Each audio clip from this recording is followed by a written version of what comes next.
The first time Eileen Moreau saw the boat, it looked like a secret trying to crawl out of its own grave. A winter tide had shoved the hull sideways into the eelgrass at Greyhook Inlet, where gulls perched like judges on the splintered rail and an old blue tarp flapped, petitioning a wind that never answered. The town called it dead and left it to rot. Eileen stood ankle-deep in cold water, salt stinging a split on her thumb, eyes tracing the lines beneath the filth. Beneath kelp, barnacles, and a skin of rust, she could feel a geometry she trusted, angles that once held purpose, ribs that once sang to an engine's deep heartbeat. She didn't know why yet, but she knew. The boat wasn't done speaking. Before we jump back in, tell us where you're from. If this story moves you, please subscribe. Tomorrow, I have a special story for you. On the pier, the local chorus warmed up, a trio of men in orange beanies leaning against a pickup with a crab pot crane, two teenagers practicing a laugh designed to bruise, and Mrs. Havers, who sold bait, gossip, and rain ponchos, for whom hope was a rumor she did not stock. Throwing your money into a hole, Moreau called the tallest of the beanie men. This one's more barnacle than boat. Eileen didn't look up. Barnacles leave. Good bones don't. Mrs. Havers snorted. Honey, that thing's got more holes than the town budget. Eileen pressed her palm to the hole. Under her glove, the metal felt like a sleeping dog, cold, patient, measuring her. Then it'll learn to hold water the way the rest of us do, she murmured, mostly to the boat and not the woman who had mistaken cynicism for wisdom. The crane operator, a gentle kid named Ludo whose freckles looked like the night sky had gotten curious, stood uncertain by his controls. You sure? Lift slow, Eileen said. She's stubborn, not fragile. The sling passed under the belly with a series of curses from divers who felt more sympathy for their neoprene than the project. Then the boat rose. The harbor gave her back reluctantly, letting go in wet sighs. Mud strings dripped, and the smell, diesel ghost, kelp rot, singed salt, hit the pier in a wave the gossip couldn't ride above. Ugly, a teenager said with the tender certainty of someone who had never heard metal forgive a human. Ugly the way a storm is ugly, Eileen replied. She saw it clearer now, not a fishing trawler, not a pleasure cruiser. The lines were low and clean, purposeful. The keel had a stubborn depth. The stern was squared and broad, meant for work others would rather not name. She's military, Ludo ventured. Not exactly, Eileen said.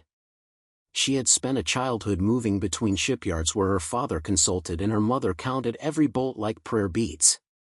She knew the dialects of holes. This one spoke common words in a secret grammar. The boat's registration numbers had been eaten away, the nameplate long gone.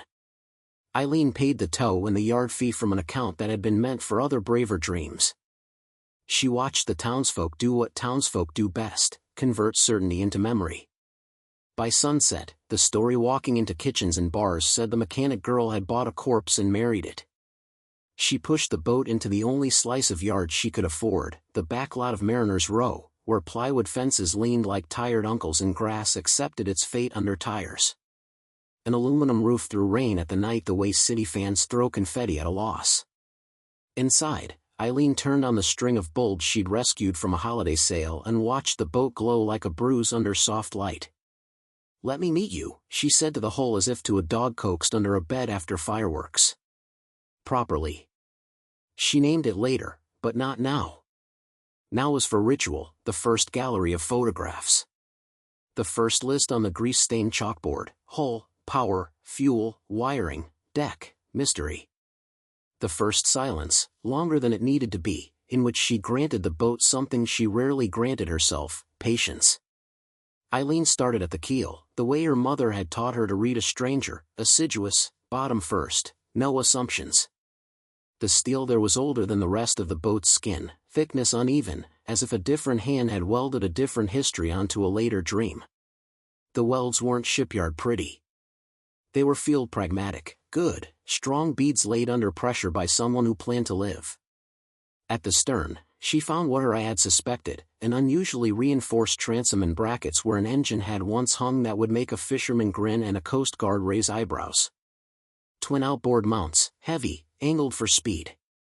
Fast, she whispered. And meant to run quiet. The deck had been replaced in sections, patchwork in teak and something older.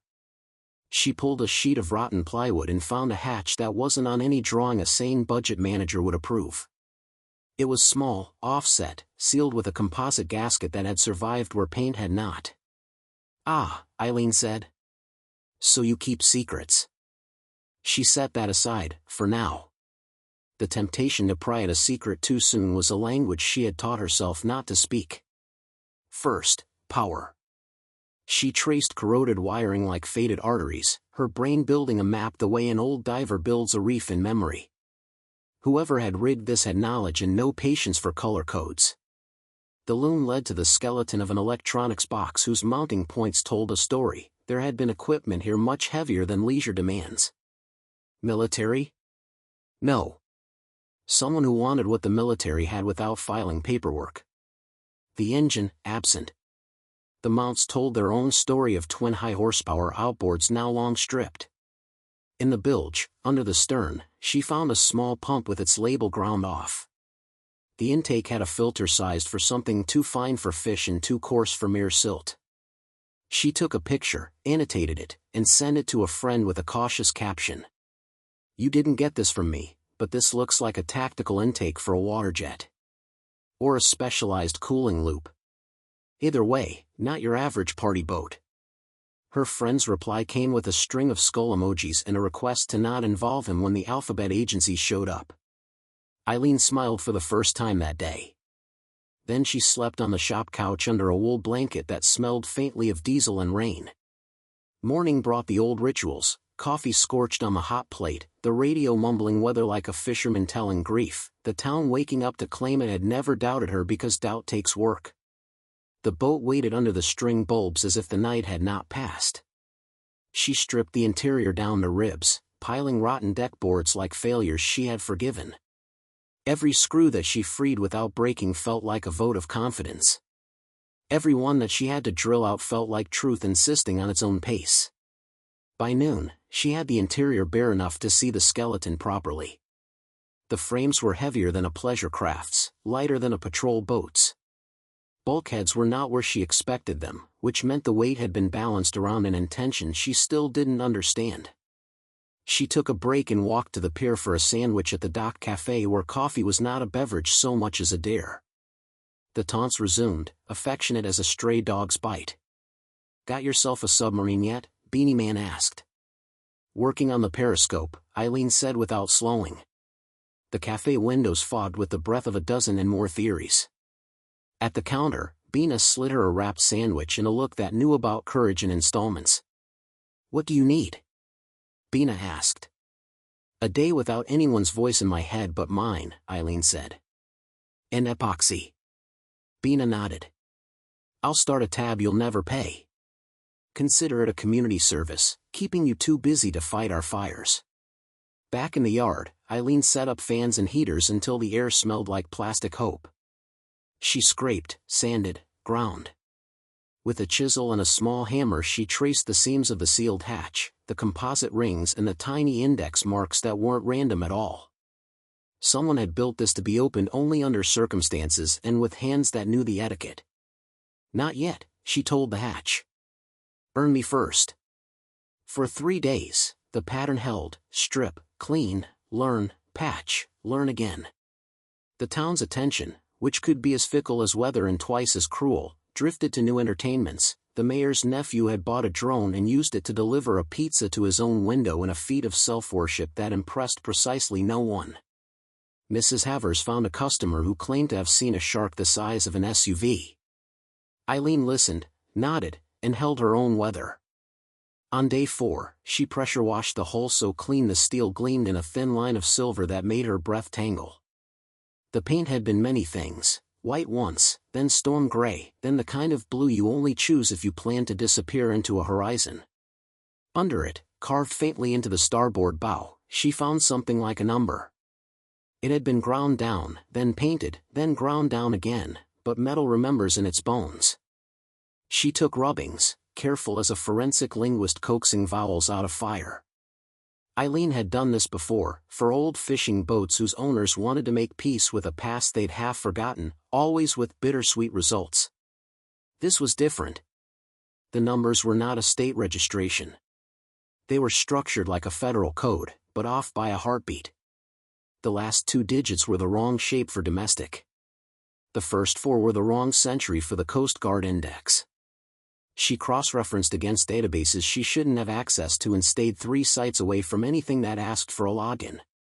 By evening, she had an educated guess. It wasn't a serial number at all but a hull identification with a cipher embedded in the sequence, an operator's vanity, the way a certain kind of man initials his sins. She stared at the rubbings on the bench until the metal seemed to hum. "Who built you?" she whispered. Her computer chimed with a reminder to check the state registry regardless. She had filed the paperwork when she bought the Hulk, because even stubborn dreams pay taxes. The state site kicked her to a federal portal when she entered her partial numbers and an unlikable warning appeared, additional verification required. Please contact the Naval Registry liaison. Of course, she said to the empty shop. Of course you want a chaperone. The liaison line routed her through robot pleasantness to a woman named Lauren who sounded like she had practiced empathy on a dog and been rewarded with a lawsuit. Eileen gave the number, the location, and the origin she had been told by the salvage broker, found loose, floated in after a storm, no claimants, cash sale. Lauren asked her to hold, which Lauren did by putting the receiver down near a keyboard and walking away to get a snack. Eileen listened to an office breathe. She listened to the click of a candy wrapper and the gossip low tide that office girls speak when they forget the phone has ears. When Lauren came back, her voice had fallen an octave into something rehearsed. "Ms. Moreau, I'm going to ask a few routine questions. Do you have the vessel in your possession?" "I do." "Is the vessel presently connected to power?" "Only shop lighting." "Is anyone else aware of the vessel's existence at your yard?" "It's a boat in a small town," Eileen said. "The goal's no. I'm going to ask you not to perform any structural modifications until we send an inspector." "When?" "Soon." Lauren spelled the word like a threat. Eileen thanked her politely and hung up. Then she went and sat on the shop couch and let the exhaust fan write its steady comfort in the air while she looked at the hatch she had promised not to open.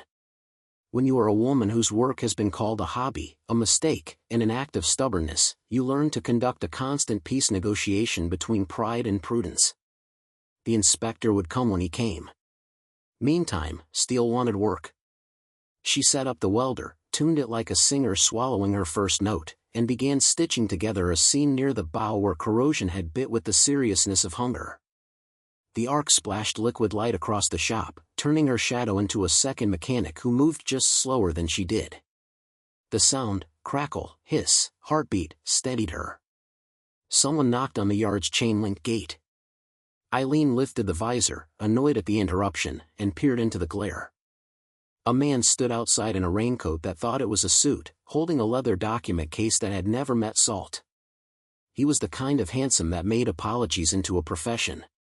"Ms. Moreau?" he asked, as if he had chosen the wrong room from a list and hoped for an excuse to be right. "That depends," she said. "Are you about to sell me an insurance policy for my sins?" He smiled with half of his face. "Nicholas Grant. I do some work with maritime auctions. Heard you pulled a hole from Greyhook.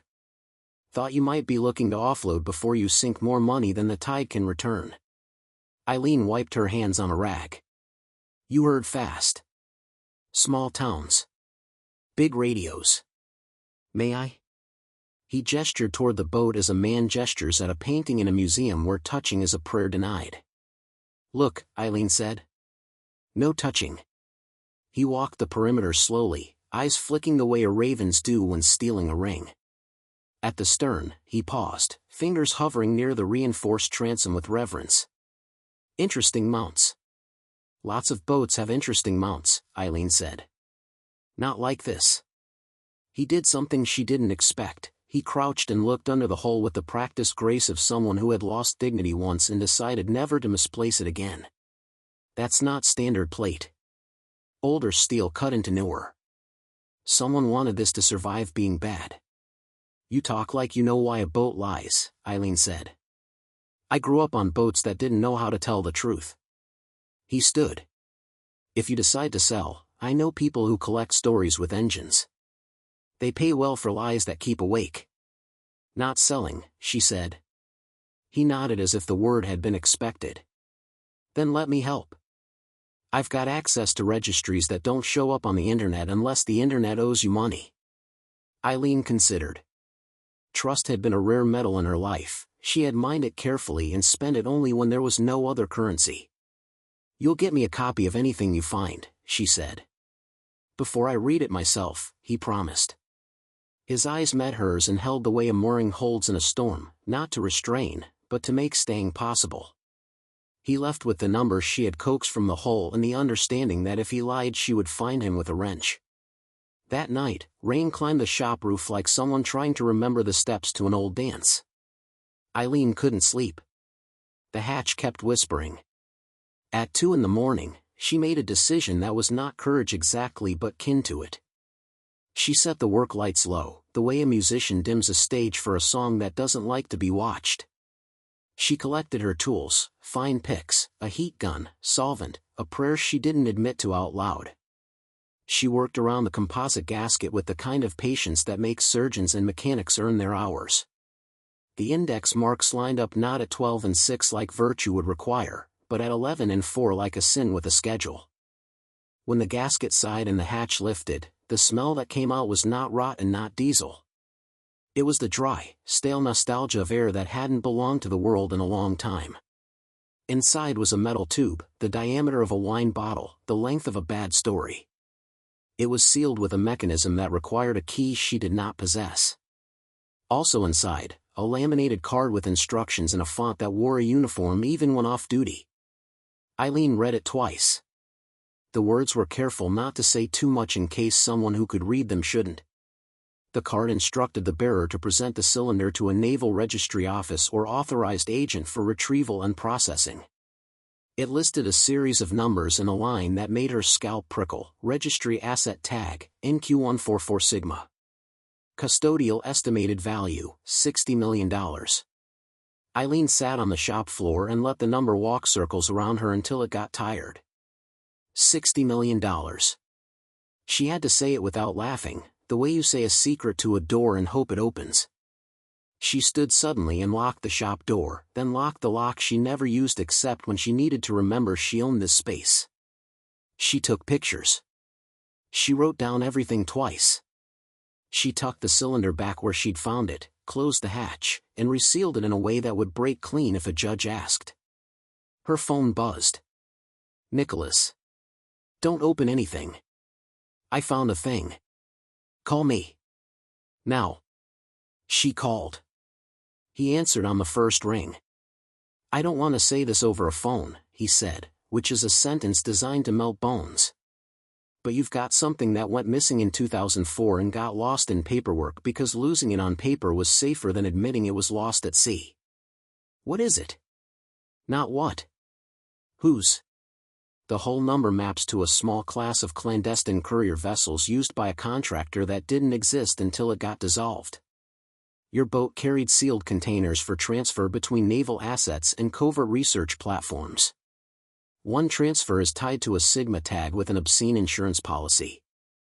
If it's what I think it is, half the coast will suddenly care about your hobby. $60 million, Eileen said, and Nicholas swore quietly in a language that put flowers on its curses. Don't tell anyone. Not the liaison. Not your cat, if you had one. I'm on my way. You don't know where I live. You think I didn't check a phone book? His chuckle was a practical warmth. Lock your doors. Don't open them to anyone whose shoes look more expensive than their face. He hung up. Eileen stared at the hatch again, then at the shop windows. Shadows moved outside like the idea of movement. Paranoia is only a disorder until it keeps you alive.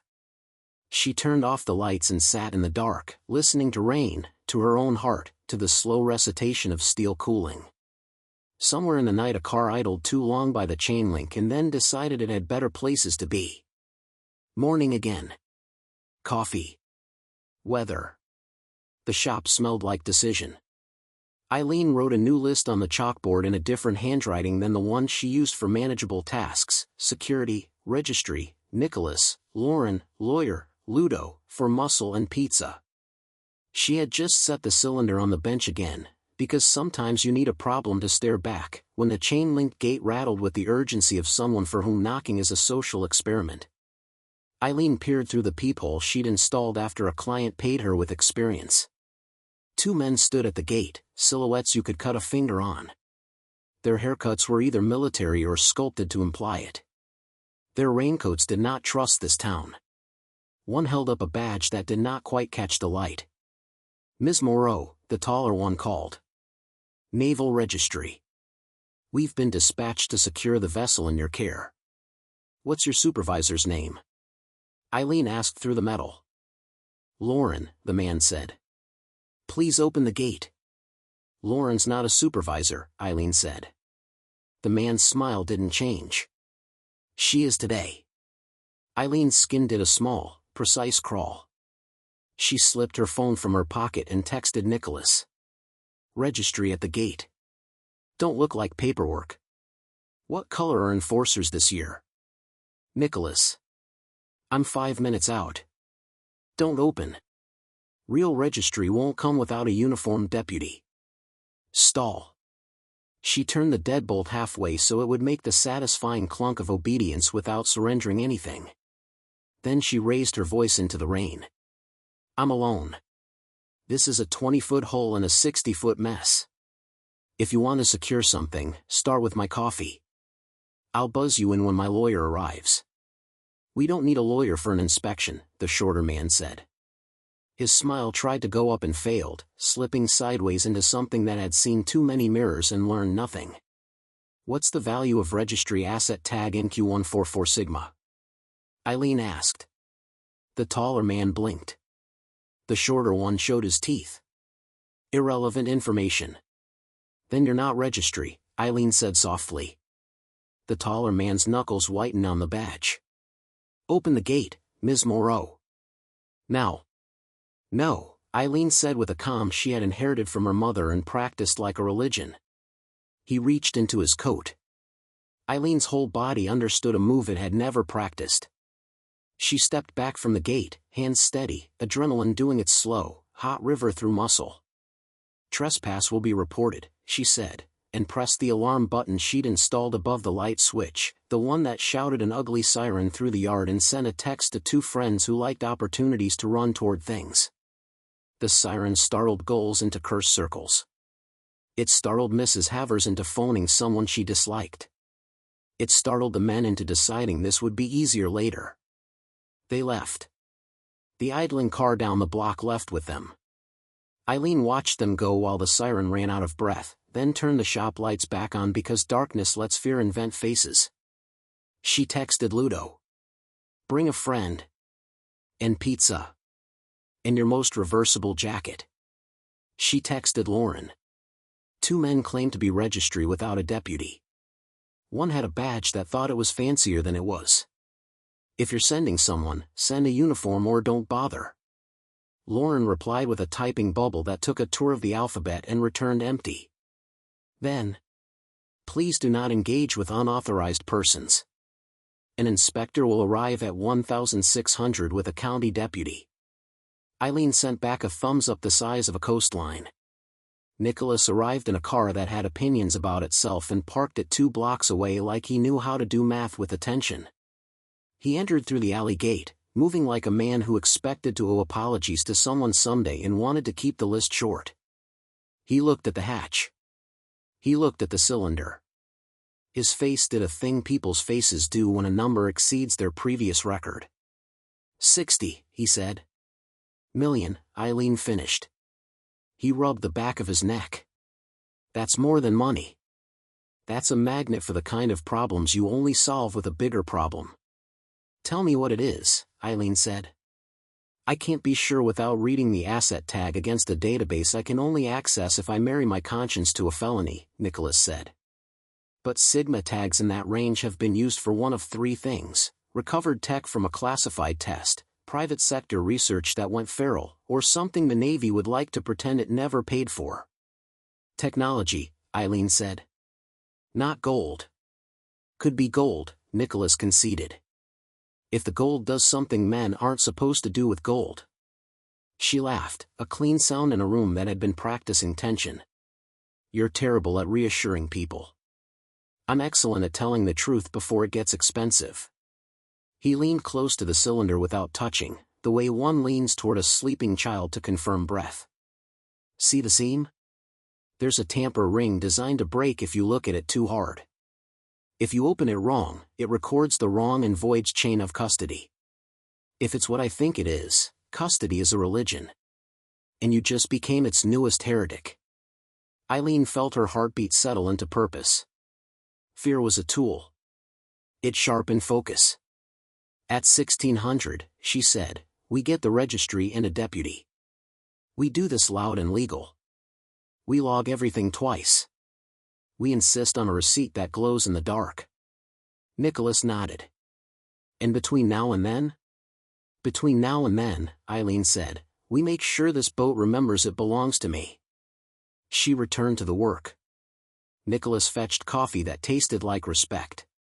Ludo arrived with pizza and a friend named Kez who had hands that knew how to move heavy things gently and a grin that made fear refile itself under later. They set up a camera on a tripod to record whoever walked within 10 feet of the hatch. They checked the doors twice, then a third time for the superstition Eileen didn't mind believing in today. At 15:38, a county cruiser pulled up to the curb, lights off, neutrality on. A deputy stepped out, Rodriguez, who had once given a speeding ticket to the mayor's boat and survived the aftermath with paperwork. Behind him, a black sedan without ornament and with federal confidence parked with the indifference of someone who expects curbs to kneel. Two people got out, a woman with the posture of a decision and a man whose haircut argued with gravity. Ms. Moreau, the woman said, flashing a badge that did not pretend to be anything but itself. Lieutenant Commander Ames, Naval Registry Liaison Supervisor. This is Special Agent Crane. She nodded to the deputy. Deputy Rodriguez is here as the county's eyes. Lauren, Eileen thought. You did send a supervisor. They came inside, shoes picking up the shop's grit like pennants. Ames looked at the boat, at Eileen, and at the camera tripod in a single efficient arc. You found something, she said without question marks. I found a vessel, Eileen replied. It contains a sealed cylinder with a Sigma tag. And a number that likes to be coy. Ames held out a gloved hand. May I see the cylinder? Eileen looked at the glove, at the hand, at the deputy's neutral face. She lifted the cylinder and passed it to Rodriguez. Chain of custody, she said. County to registry. On camera. On paper. Rodriguez raised an eyebrow that said he hadn't expected to be the priest in this ceremony, but he accepted the role with the solemnity of a man who knows what happens when you misplace a sacrament. Ames nodded, something like approval flickering. Open it, she told Crane. Crane used a key that looked like it belonged in a story where the moral was, don't lose the key. The ring cracked, the seal sighed, and the cylinder yielded. Inside, wrapped in a material that thought it was both silk and armor, was a device the size of a grapefruit with a ring of lenses around its equator and the kind of quiet that suggests it remembers more than it should. There was also a drive, old enough to be interesting, new enough to be a problem. Crane's breath caught. Ames did not allow hers the same indulgence. Catalog, she said. She read the asset tag aloud, and Eileen watched the numbers she'd copied at 2 in the morning translate themselves into a reckoning. Rodriguez read out his own record into the camera. Nicholas stood very still, as if any movement would cost them a year of their lives. Ludo and Kez held pizza boxes like shields. Ames met Eileen's eyes. Ms. Moreau, by law we must take custody of the device and the associated storage. You will receive a receipt. There will be an investigation. What about the boat? Eileen asked. The hull is yours, Ames said. Assuming it remains a hull and not a crime scene. Crime scene? The asset was logged missing in 2004 after an incident offshore, Ames said. the incident resulted in the loss of 2 personnel and the disappearance of a courier vessel. That vessel, we believe, is this one. Eileen felt the boat shiver under her as if it had remembered drowning. May I ask what the device is? Nicholas asked, politely, the way you ask a tiger for the time. Ames considered a fraction too long. No, she said. Crane sealed the device in a container that looked like it made promises to space shuttles. Rodriguez wrote Eileen a receipt on county paper that made its best attempt at gravity. Ames signed, Crane signed, Rodriguez signed, Eileen signed. Cameras watched. The boat watched, too. As they turned to go, Ames paused by the hatch Eileen had resealed. How did you find it? Eileen looked at her. The boat told me where to look. Ames's mouth lifted by 1 degree. If more people listened to Steele, my job would be easier. They left. The sedan made promises to Asphalt and kept them. The county cruiser lingered a moment, then obeyed the part of the law that says dinner happens even when the universe is complicated. In the new quiet, Nicholas leaned on the workbench. You just gave $60 million to the Navy, he said, as if narrating for her benefit because narrators are sometimes necessary. I gave them evidence, Eileen said. The value was never mine. Maybe not, Nicholas said. But the story is. And stories pay their own way when you tell them right. She looked at the boat, at the places where Rust had let her in and Patience had paid back its loans. We're not done, she told it softly. You were built to carry secrets, and I've only emptied 1 pocket. They settled into the new rhythm of an afternoon that had decided it wanted a name. Ludo swept. Kez inspected welds with a reverence that would have made Eileen's mother proud. Nicholas drafted an email to a journalist he trusted not to sell what he couldn't understand. Eileen returned to the hull because work is how she tells time. She was halfway through cleaning a channel near the bow when her scraper clicked against something that rang different, not steel, not weld, but the small proud sound of a separate object telling her she had finally earned the right to meet it. She brushed away grit. There, embedded flush with the hull under layers of paint whose colors told a timeline, was a coin-sized disc with 4 small notches at the compass points. A service port? A scuttle for a sensor? Eileen's scalpel traced a circle, and the disc turned under the gentle persuasion of a tool that had learned patience at her hand. Another hatch? Nicholas asked, voice low, as if loud vowels could break it. Smaller, Eileen said. But maybe louder. She lifted the disc free. Behind it, darkness. She angled a penlight and saw wires braided in a way that reminded her of hair prepared for storm, strong, flexible, reluctant. There was a connector deep in the recess and an inscription etched into the metal just beyond reach. Kez fetched a mirror. Ludo held the light. Eileen angled the mirror until letters swam up from the narrow black. REIGN1. Rain 1, Nicholas read. Or REIGN1. It's not an ignition, Eileen said, but her chest had grown very still. It's something that wants a friend. She looked around the shop as if someone had left that friend on a shelf. Her gaze fell on the electronic skeleton, the mounting points that had once held something heavy. The spacing was wrong for radar, too dense for a simple comms array. A coupling on the port side had bothered her for days without telling her why. Now it whispered. She followed the whisper.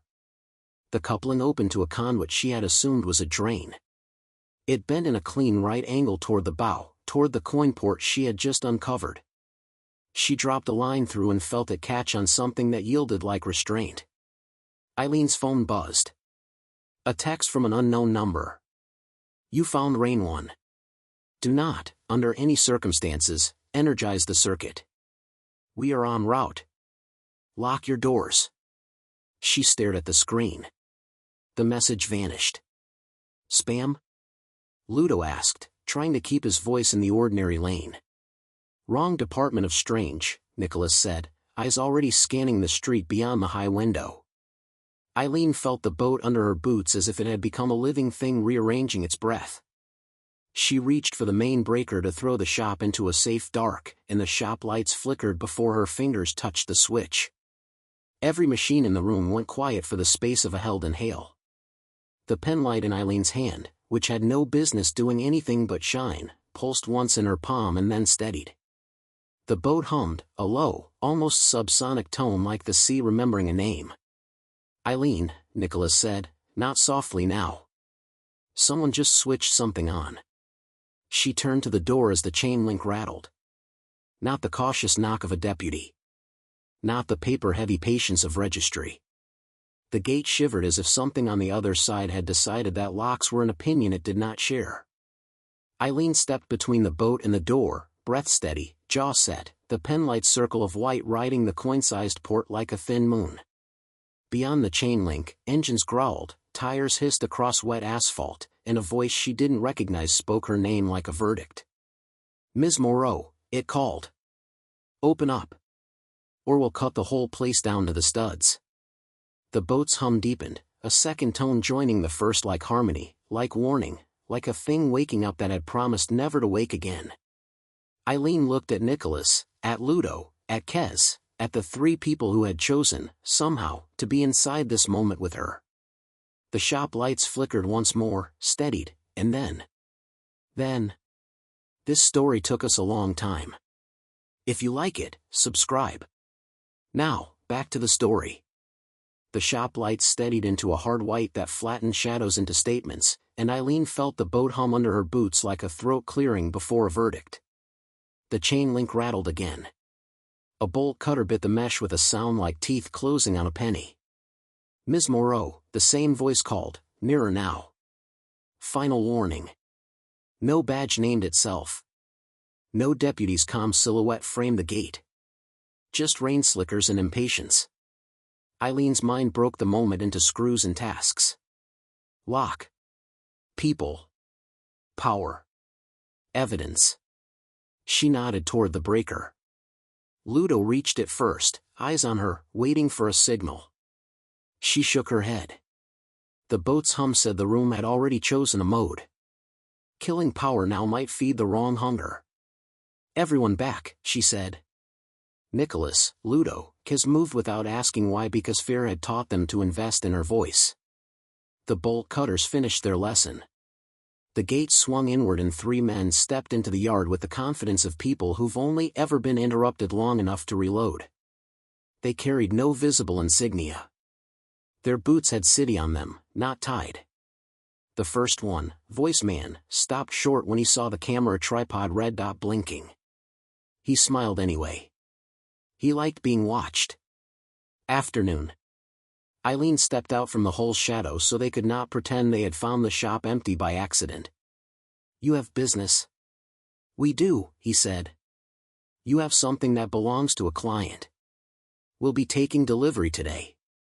He glanced at the boat. His eyes slid off the hull with a flicker of unease as the low hum added a second harmonic that made the window glass very gently vibrate. "What's the client's name?" Eileen asked. "Client prefers discretion."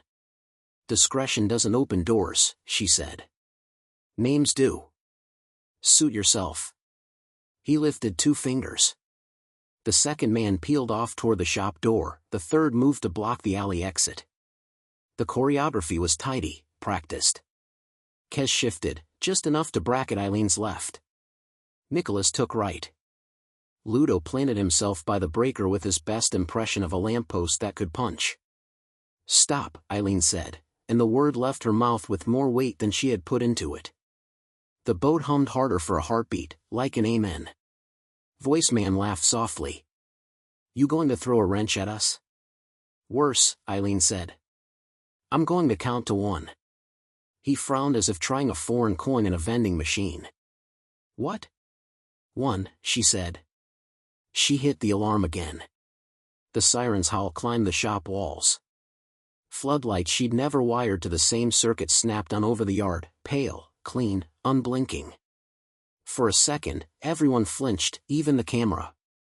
In the shock, Eileen saw behind the men's comm, not Navy, not cops. Rentable violence. The kind that files its conscience under per diem. They advanced anyway. The boat answered. A tone shivered in the steel, thin and precise as a tuning fork. The coin port by Eileen's knee glowed a faint band of winter blue. Not light exactly, more like the idea of light remembered by metal. The hum slipped down into a register she felt more than heard. Her ribs vibrated. Her teeth tasted a hint of oranges and pennies. "What did you do?" Voiceman said, no longer amused. "Listened," Eileen said. The second man reached the door, grabbed the handle, and yelped. He jerked his hand back as if stung by an electric fence. The handle steamed in the cold air, a soft warmth only a fool would touch twice. The third man tried the alley gate. The chain, ordinary mild steel, sang and went hot. He swore and stumbled back into a puddle that hissed for no reason water should hiss. Non-lethal perimeter, Nicholas breathed, astonished. It's conditioning the metal. Eddy currents. Induced heat at choke points. Or the boat decided to be useful, Kez said. The hum deepened again. The men moved their hands fractionally away from their coats. Guns would solve their self-respect faster than this conversation. Eileen saw the telltale tension. No time for a treaty. Deputy on the way, she said loudly, for the camera, for the street, for the sky that might decide to listen. Naval Registry notified. Voiceman's smile went flat. We don't need the Navy's permission. Everyone needs the county's paper, Eileen said. And the county likes my coffee. He gestured again. Both men pulled, simultaneously, only not on guns. From a pouch each produced a small metal cylinder with a pronged end, a jammer or a claw. They aimed for the coin port without understanding that the boat had eyes where theirs didn't. Don't touch that, Eileen said, too late and just in time. The first pronged tool touched the ring. The hum nodded, then threw a bright, tight spark that snapped like a flag. The cylinder flew from his hand with enough force to embed in the plywood fence like an angry woodpecker. The second man missed the ring by inches but connected with the whole plate. The sound that came out of the boat was not loud, but it had authority. The prongs blackened. The man swore at a frequency children learn first and priests last. You don't belong here, Eileen said, pulse surprisingly steady. Leave. You have no idea what you're protecting, Voiceman said. Agreed, she said. But it prefers me to you, which is a dataset I like. Sirens, not hers, rose at the far end of the street. Deputy Rodriguez didn't abuse red and blue, but today he let them speak. The men retreated like professionals, crisp, no fuss, no extra bullet holes. As they reached the gap in the chain link, Voiceman turned. This isn't finished. Boats are never finished, Eileen said. They just become seaworthy. They vanished into the rain as if the weather owed them favors. Rodriguez arrived 2 minutes later, wet and exasperated and exactly on time. He took statements. He did not touch the coin port. He looked at the camera and nodded once, satisfied that the story had chosen documentation over myth. I'll park around the corner, he said. Visibility without being bait. Thanks, Eileen said, and meant a larger thing. The shop exhaled. The hum eased back into a low awareness, like a sleeping dog resting one eye on the door. Nicholas let out a breath he'd apparently been renting. Rain One isn't a device, he said. It's a system. The whole is part of it. Power, field shaping, maybe passive detection. A courier boat that could cloak at the level of sensors without Hollywood tricks. It makes its own local rules. Eileen rested her palm on the hull. The metal was warm, not dangerously, but companionably. Whatever it is, it chose to stop being a corpse. Because you treated it like a patient, Kez said. Because it remembers its job, Ludo added. Eileen heard both truths and another under them, because she had listened the way her mother had taught her to listen to stuck bolts and frightened engines, without ego, with patience, with a respect for the possibility that steel knows something you don't. She wanted to go back to work. Work was a spell that kept panic from inventing futures. But the coin port and the hum and the men's promise had shifted the day into a different current. Next step, she said. We research. Without tripping anything that thinks it's a trap. Nicholas opened his leather case and produced a laptop that wore stickers like a traveling bard wears scars. He booted it into a sanitized mode and set it on a stool. Air-gapped. I'm not letting whatever this is meet my usual bad habits. They didn't touch federal databases. They touched the edges of things. Quiet papers about field resonance. White label reports about courier hull optimizations. A declassified scrap from a program that had been renamed twice and funded once. Hours passed. The boat hummed when they got close to the right words and went quiescent when they wandered. Eileen started to feel the pattern in her bones, the way you feel a tide change before the water moves. By evening, they had a sketch. RAIN stood for Resonant Envelope Induction Grid Network, a mouthful that mostly meant the boat could create a field that persuaded nearby sensors to report what the boat wanted them to report. Not invisibility in the mystical sense, but a kind of suggestion at the physics level. In harbors, to look like a tug. At sea, to blend into wave noise. Near a base, to read as a skiff with permission. RAIN 1 likely denoted a specific configuration file, an identity for the field. The coin port was probably a handshake point for a key device the boat no longer had.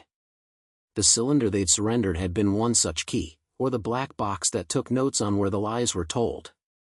Which means, Nicholas said, pointing to the coupling Eileen had opened earlier, there might be a manual override. Something to switch the field to a maintenance mode. Think of it like a shipwright's back door. If we had it, we could shut the hum off without waking whatever watches for thieves, Kez said. Eileen stared at the conduit. The cable braids inside were not dead copper. They were a composition she didn't recognize, stiff yet alive, like tendon. We don't have the key, she said. But the boat does. Meaning? Nicholas asked. Meaning I ask, Eileen said. She rested both hands on the hull, closed her eyes, and spoke in the silent grammar she had learned in dry docks at dusk. I need you quiet, she said. Just for a bit.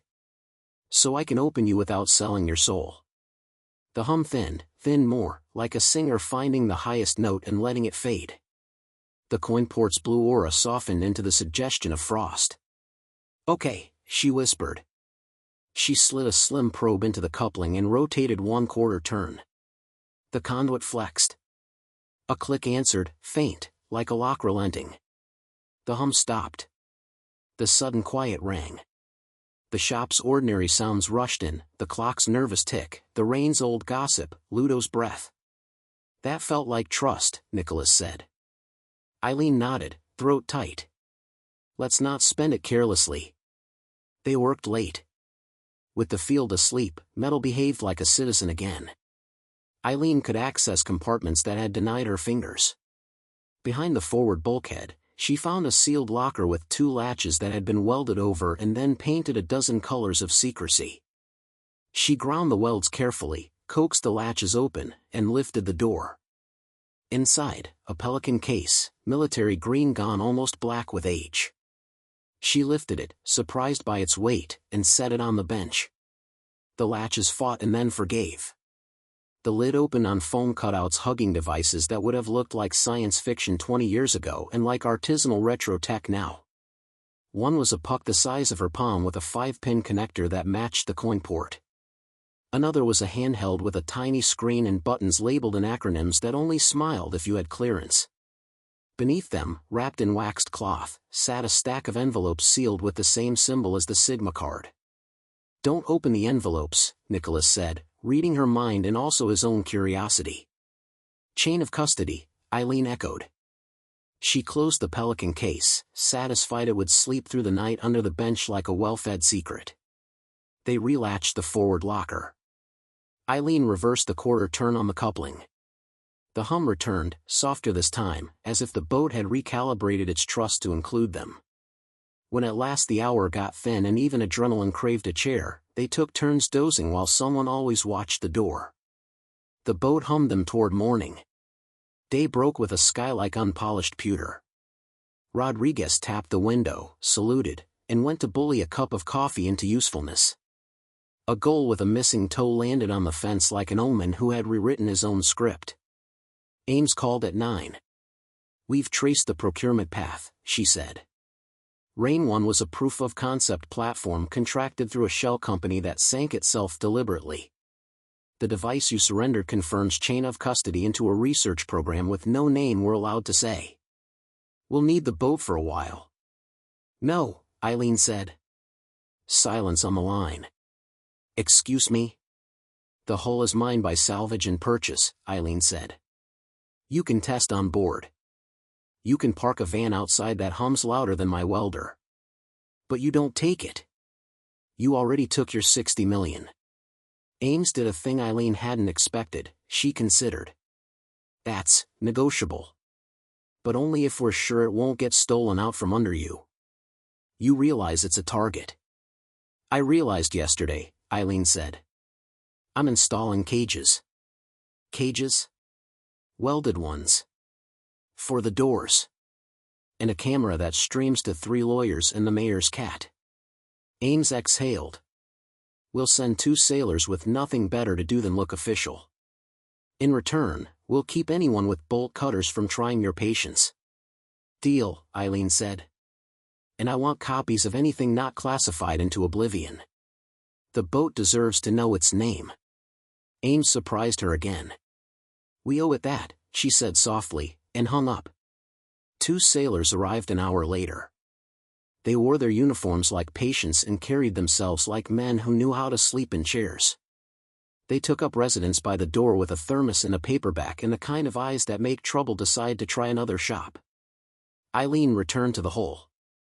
She sanded, primed, checked welds, measured twice and again. The work threaded the extraordinary to the ordinary until her hands remembered what the day had been before: alarms, steel, paint, breath. In the afternoon, Nicholas found a snippet in an old budget hearing transcript that made his eyebrows go migrate north. "Here," he said, pointing. A senator asking a nameless admiral about the courier incident that resulted in 2 Kia and a missing asset. The admiral dodged. But the senator says the word greyhook like a slip he wishes he hadn't made. Eileen looked at the bow, at the place where the metal had hummed her a warning and then a welcome. Someone had died out there. 2 someones. Her throat tightened on the salt of it. "Say their names when you know them," her mother's voice said in her memory, not a flashback, not a scene, just a rule she had painted under her ribs. "Steel remembers. It likes to be thanked." She set a hand to the hole. "I don't know who kept you afloat when you should have gone under," she whispered, so low only metal would bother to translate. "But I'll carry you like they meant." Toward evening, the mayor arrived with a smile that wanted to be in a newspaper. He shook hands with the sailors, thanked the deputy, and tried to shake hands with the boat. Eileen thwarted him with a rag and a look. He cleared his throat and did the politician's 2-step. "Great boon to the town, Ms. Moreau. Discovery. Tourism. Maybe a festival. Rain days." "Please don't," Eileen said. He pivoted. Of course. Privacy. Security." He lowered his voice to a boom that he thought meant discretion. "There will be grants. There will be invoices," she said. "For steel. For cages. For coffee." He left having promised to promise things. The town would come later, in waves, curious, proud, invasive, helpful, greedy. She would manage it like wind, work with it when she could, duck when she must. Night fell. The sailors swapped cards and lies. Rodriguez made his rounds. Ludo and Kez took shifts. Nicholas typed with the obsessive care of a man trying to court a truth that wasn't ready to be seen in daylight. At 2 a.m., the hum changed. Eileen woke on the couch with the immediate alertness of a mechanic whose machine has coughed in a new accent. She stood. The coin port glowed that winter blue again, brighter this time. The conduit vibrated, barely, like a string plucked hard and held. "Talk to me," she said. The handheld from the Pelican case chirped on the bench. No one had turned it on. Its tiny screen lit and scroll text wrote itself in a font that still believed in command lines. Rain 1 handshake present. Maintenance profile, shipwright. Authorization, local. Nicholas appeared, hair arguing with sleep. Did you do that? No, Eileen said. The handheld scrolled again. Field integrity, degraded. Hull fatigue, borderline. Advisory, structural sync required. Kez pointed to the forward bulkhead. It wants a tune-up. The field interacts with the ribs. If the ribs are out of tolerance, the field gets noisy. Eileen breathed out. All right, she told the boat. We'll tune you. But we do it my way. They set up lasers and plumb lines, and the old wooden jig her father had built and told her to burn when he died, she hadn't. They measured rib by rib. 2 were proud where they should have been shy. 1 had a tiny kink as if the sea had bent it with 2 fingers in a polite apology. Eileen heated, clamped, coaxed. Not with brute force. With persuasion. The handheld scrolled as she worked, numbers inching into alignment like skittish horses being led to water. Sync, 62%. 71%. 83%. 92%. 97%. Almost, Nicholas whispered, as if applause too early could break the spell. The last rib needed a whisper of heat and a prayer. Eileen gave it both. Sync, 100%. Field ready. The hum returned, not loud, not menacing. It threaded the room like ripe silence. The coin port's blue aura melted back into the hull. The handheld chimed once and went dark. The sailors stirred in their chairs as if someone had tucked them in. Rodriguez's cruiser headlights swept the window and kept going. Eileen touched the hull, forehead to steel for a heartbeat. You're welcome, she said. The next morning, the town learned how to be a town about it. Sandwiches appeared. A high school physics teacher asked for a field trip and accepted no for now like a grown-up. Mrs. Havers sent bait for no reason and shrugged when Eileen thanked her. Ames returned with Crane and a new person who took notes like they were flammable. They ran tests with external gear that looked like it could interrogate a satellite. The boat tolerated it. It did not hum as loudly for them as it did for Eileen. Machines have loyalties. They're not the ones you expect. By afternoon, Ames had a brief she could live with. The hull remains in your custody, she said. Under a cooperative use agreement. We will compensate you for yard time, necessary upgrades, and your expertise. Say my name when you write it, Eileen said. And say the boat's. Ames hesitated. We haven't settled on a designation. Eileen looked at the bow where a name had once been. Paint ghosts moved in the right light, a curve there, a serif here. It had one, she said. She wiped away grime and coaxed letters like fossils. Grey. She cleaned more, careful, reverent. Greyguide. Grey Guide, Nicholas read. Of course. Ames's mouth softened. We'll use that. They added the name to the contract. They added more, emergency contacts, protocols, promises. Ames kept more promises than Eileen had expected, fewer than she had wanted, balance. For a week, the rhythm held. Work, test, defend, sleep. The town oscillated between pride and opportunism. Nicholas went home to fetch clean shirts and came back with 2 new research rabbit holes and a bag of coffee beans that forgave nothing. Ludo and Kez built cages and mounted cameras until the shop looked like it could pull up anchor and sail into a cyberpunk novel. And then the men came back. Not the same 3. More. 5 this time. Night. Quiet. No bolt cutters. A truck with no plates and a silencer on its exhaust. The kind of patience that suggests someone had practiced failing elsewhere and wanted a different grade. Eileen heard them first in the way the coin port brightened a fraction. The hum shifted to a minor key. She texted Rodriguez, visitors. She texted Ames, repeat customers. The truck idled in the alley. 2 men slipped to the yard gate. One set a device against the chain link, a rectangle that looked like a lunchbox and hummed like a hive. The metal vibrated. The chain began to soften, links brightening, a smell like hot pennies. Microwave breacher, Nicholas said. Cooks metal from inside. Turn your phones off, Kez said. Put them in the biscuit tin. They did. The tin had been bought as a joke and kept as a shield. Rodriguez's cruiser rounded the corner. The truck backed away with tidy calm, lights off. One man collected the lunchbox. The other melted into the dark. The cruiser paused, then continued. The dance had added a new step, testing response times. When the street was quiet again, Eileen stood in the yard and looked at the chain that had almost forgotten how to be chained. She looked at the boat that had chosen to hum for her. She looked at the tripod light that watched without blinking.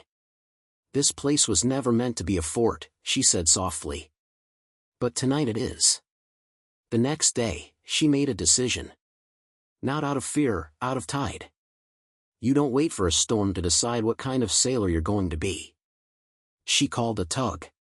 She called a friend with a flatbed and a permit. She called Bina to ask for sandwiches that could make courage into lunch. She called Ames to say the word she didn't want to say yet. Sea trials, Eileen said. Not far. Daylight. Your people aboard. My people too. If thieves are going to come, let them find us in water where the boat remembers what it is. Ames didn't even pretend to argue. We'll be there. At dawn, fog sat on the inlet like advice. The tug nosed up gentle. Grey Guide came off her blocks with the awkward grace of a creature remembering feet after too long a sleep. She settled into water with a sigh that made Eileen's throat hot. Easy, Eileen said, palm flat on the gunnel. We'll go slow.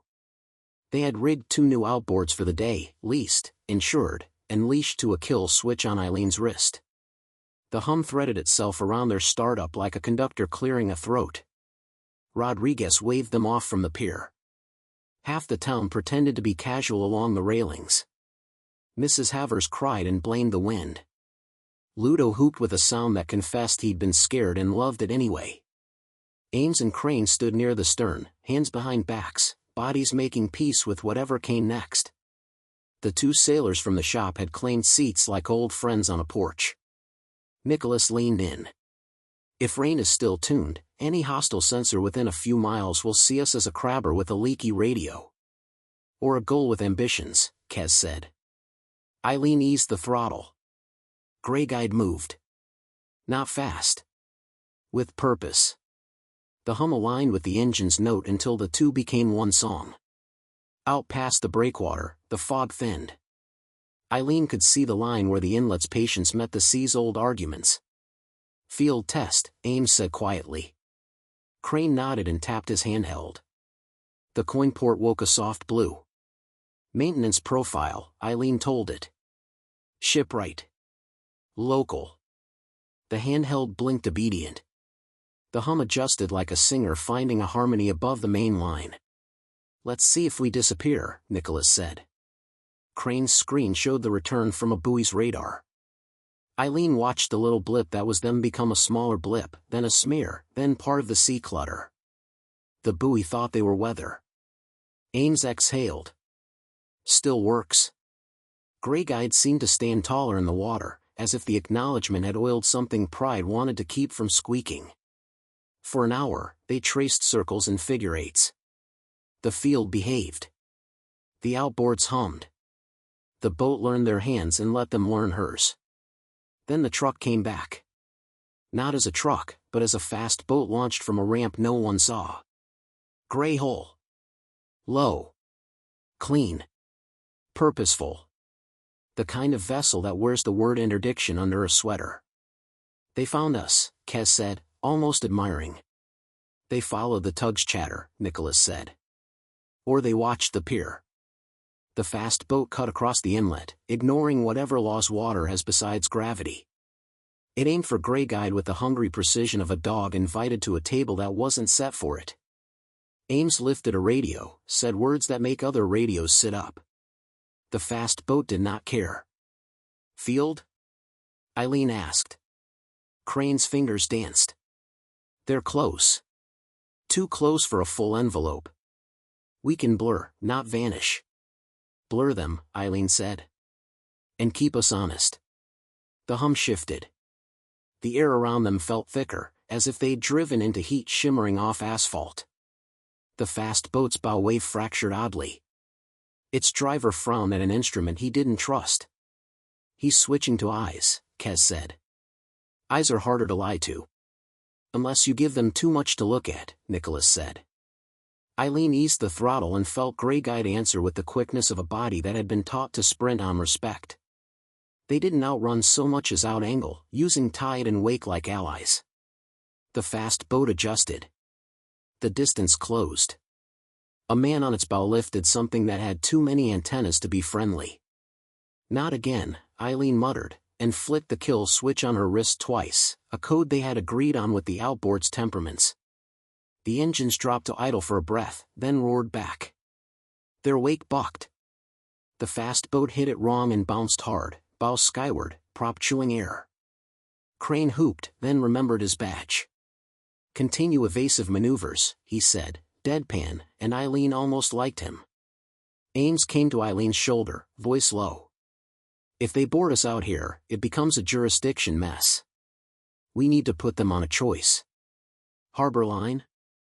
Eileen said. Ames nodded. Local law, cameras, witnesses. Eileen steered for the breakwater. The fast boat recovered and sprinted to cut them off. Grey Guide hummed a new note. Eileen felt it in her bones, the maintenance tune she had coaxed into alignment the night before. The ribs in the field sang to each other. The boat's bow lifted a fraction. The sea parted with the cordiality given to creatures who remember its names. They reached the breakwater with the fast boat angling to pin them against rocks. Rodriguez's cruiser lights were a polite suggestion onshore that could not help and meant to. Town faces lined the railing, curious, worried, phone cameras vertical. Hold, Ames murmured to Crane. Make them commit. The fast boat surged, then hiccuped. Its engine note went ragged as if someone had poured a question into its fuel. It veered, overcorrected, veered back. For a second, it walked like a drunk learning ballet. Rain kissed his ignition, Nicholas said, delighted and afraid. Not a kill. A stutter. Just enough to change timing. The fast boat's driver swore loud enough for lips to read. He had a choice now, force the situation in the harbor's mouth where cameras waited, or back off and pretend this had been practice. He chose wrong. He gunned the engine. The bow lifted and came down too quick, slapping hard. The hull complained. His bowman almost lost his footing. He throttled back an instant, then forward hard, and the engine coughed, 1 second of hesitation that was a sentence when water is riding it. Grey Guide slid past him like a cat deciding not to scratch a child. Eileen brought her straight into the harbor under a spray of cheer that surprised her throat. The fast boat followed, slower now, dignity dented. Deputies waited on the pier with a shape to their bodies that suggested paperwork later. The fast boat cut its engine and drifted, its crew rearranging their faces into compliance.